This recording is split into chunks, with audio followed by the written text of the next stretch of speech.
Yo, what's up everybody? I hope everybody's doing well.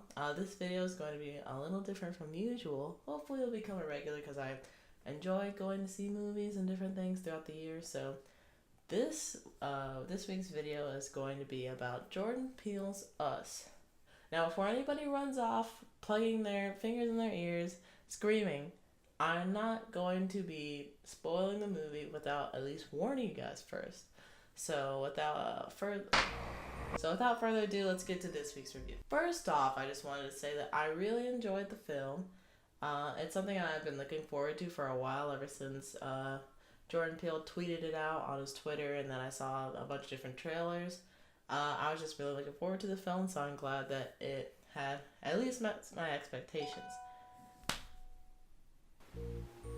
So I'm glad that it at least met my expectations. Us is centered around a family of four who go on a trip to this beach house where they encounter their doppelgangers, and they have to defeat their doppelgangers for survival. These doppelgangers are trying to replace the original versions of themselves in order to kind of like assume that role and become the new original version. Now this movie is more of a psychological thriller than kind of like a scary movie where there's going to be like jump scares and things coming at you and just like freaky dicky kind of stuff in the film.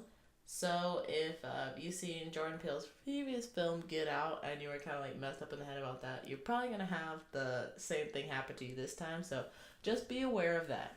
Now, I can't say too much more without going into spoiling the film, so for those who don't know, this is your warning. This is going to be the portion of the video where I'm going to be moving on to spoilers. So if you don't want to spoil it and you want to go see the movie for yourself, which I highly recommend, please click off this video and return when you see it, see the movie, so that way we can talk about it. Alright, so spoiling 3, 2, 1. Now before we get into any questions that I have for the film, I just want to talk about my favorite scene, which is like the dance battle scene towards the end of the movie. I thought that the scene was placed very well into the movie, and for some people it seems like, well, yeah, it's like the final battle or whatever. Well, sometimes the final battle for me comes too early or too late in movies, like early enough where it's like, okay, well, what do we do now for like the rest of this like hour or something? Not that early, but you know, it comes early enough where you're wondering what's next, and it also comes late enough in the movie where sometimes it's abrupt. Now, the perfect example of this kind of is Avengers Infinity War, where it kind of abruptly ends with Thanos kind of just like smiling in the sunset like, yeah, I did that. I just snap my fingers and like half the population is gone, and then it's like boom, end of movie, and you're like, what the heck? But the reason I think that worked is because there's going to be a second part of the film instead of just ending it right there. Some films have like only one part, and they kind of just end it there and be like, ooh, it's mysterious. Like, you don't know what's going to happen next. It's up to the fans, blah, blah. But to me, I'm just like, this is an unfinished movie. Like, where is the end?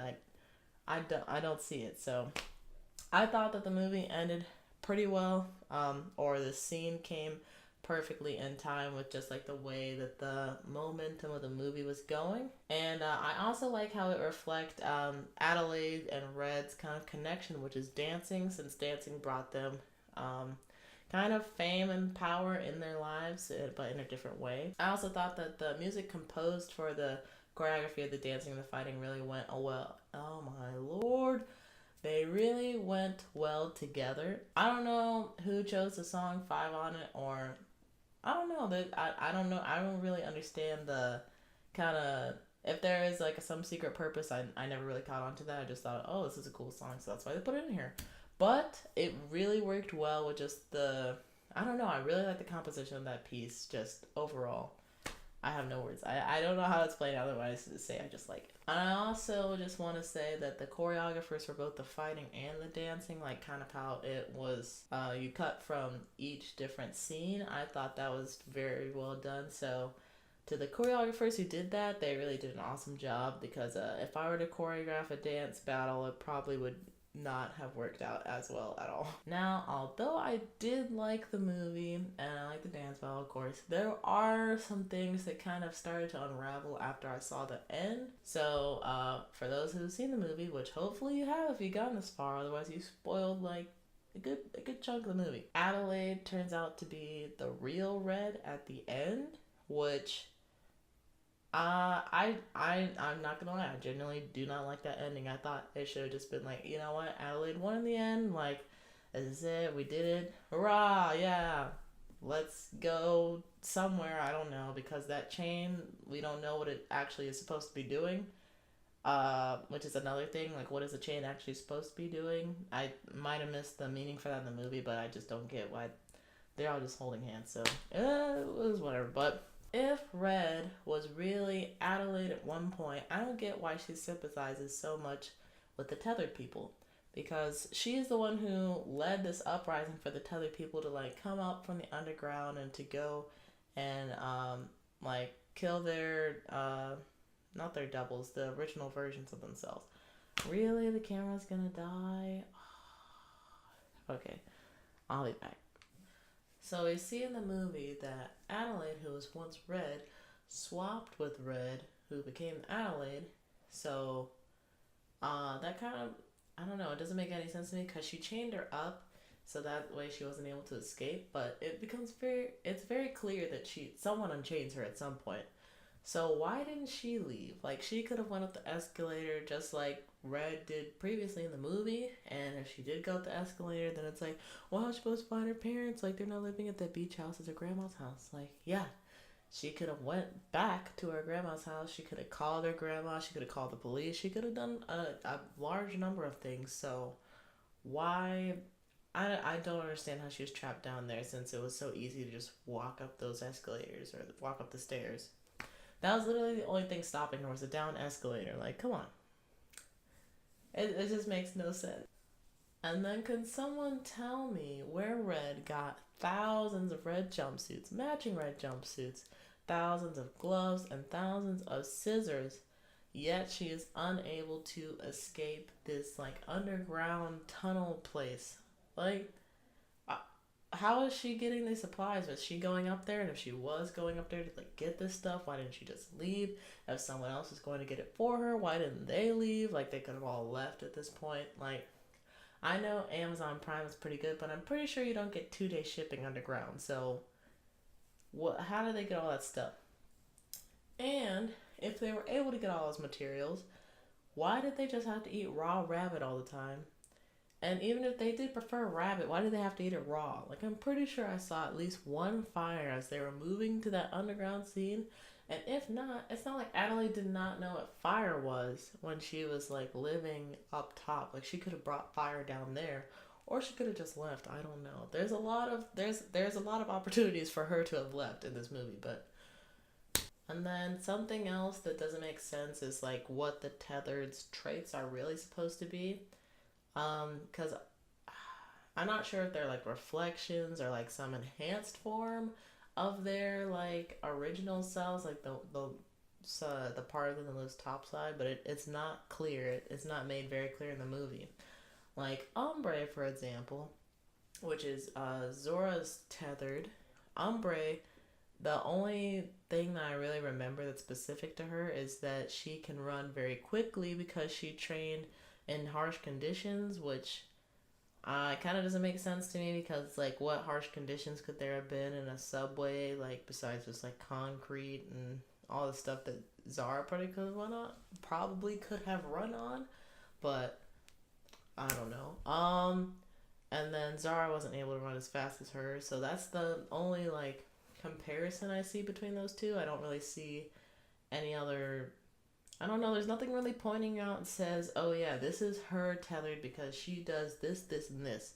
Like, it's kind of like you make up your own story, but the story that I make up in my head makes no sense, so I don't know. Then there's Gabe, who I don't think his character was really developed that much in the movie because, I don't know, we don't really get to know him that well. Like, we see his goofy side, and then he likes boats, and that's about it. Like, we don't really get to know his character. So then his Tethered is very, like, blasé. Like, he's pretty much just a stronger version of Gabe. Like, there's no other real differences besides he's just stronger than him. Like, they both like boats. They both do, like, sort of goofy stuff. It's just he was stronger than him. And I don't know. There's no...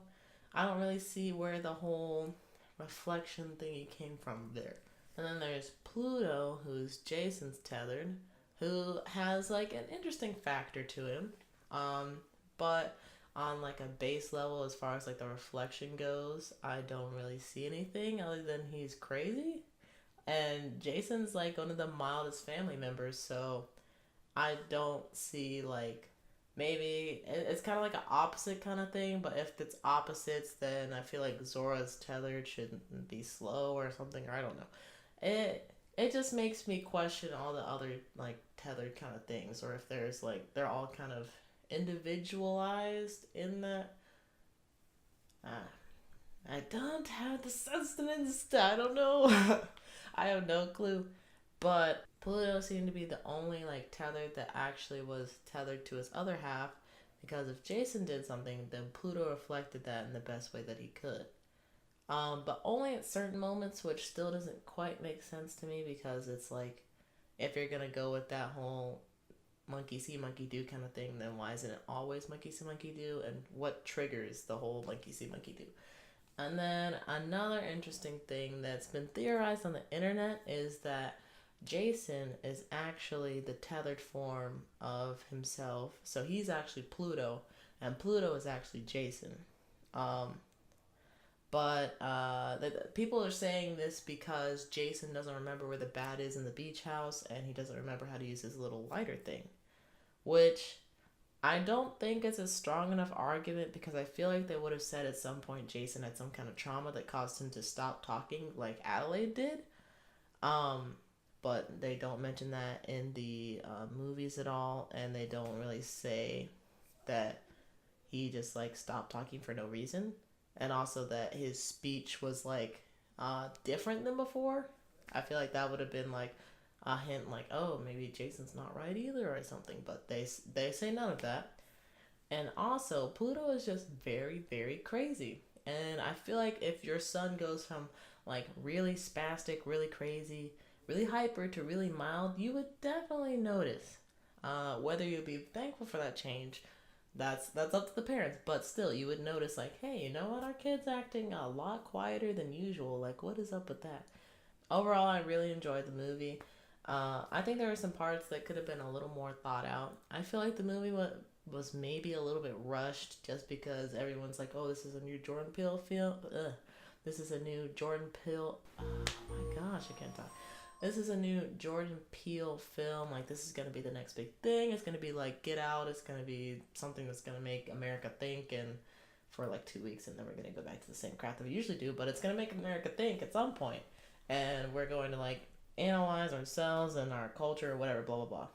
But I think that all of the hype, it might have gotten to Jordan Peele's head. It could have gotten to our heads, because now we have higher expectations, which causes us to be more critical about different things, which is definitely true for like a lot of movies that personally I've seen, where I see like the director has made a new movie and I go see it and I'm not as happy with it. So I don't know. It could be that too.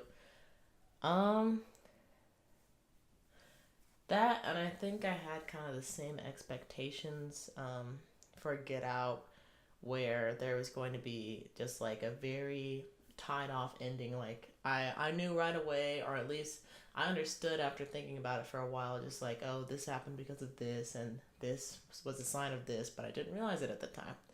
And I think part of that could have been just having a story that follows one character, because this story kind of follows four, although one is like the main protagonist. We have a story that really follows four characters, so of course it's going to complicate things, cause some things not to maybe tie up as well. So I can't really put that against the movie, since they were trying to implement a lot of different things. So whether it okay.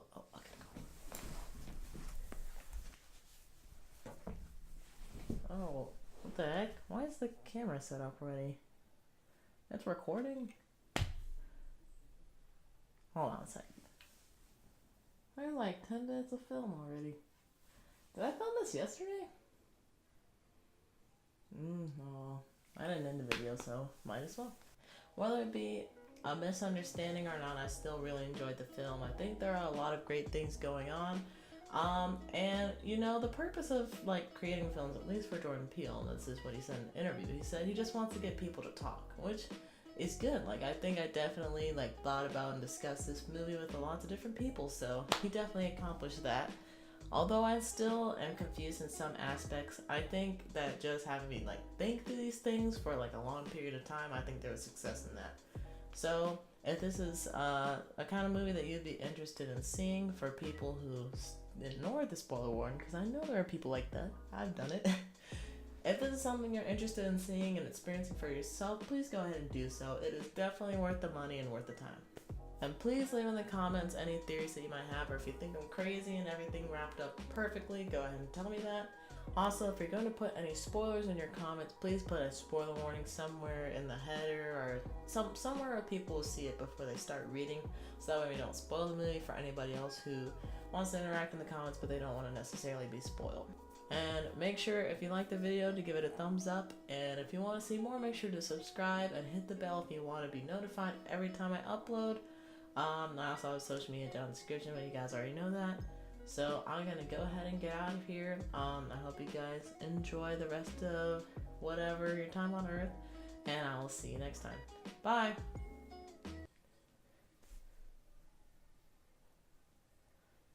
That was really weird. Why did I already have stuff recorded on here?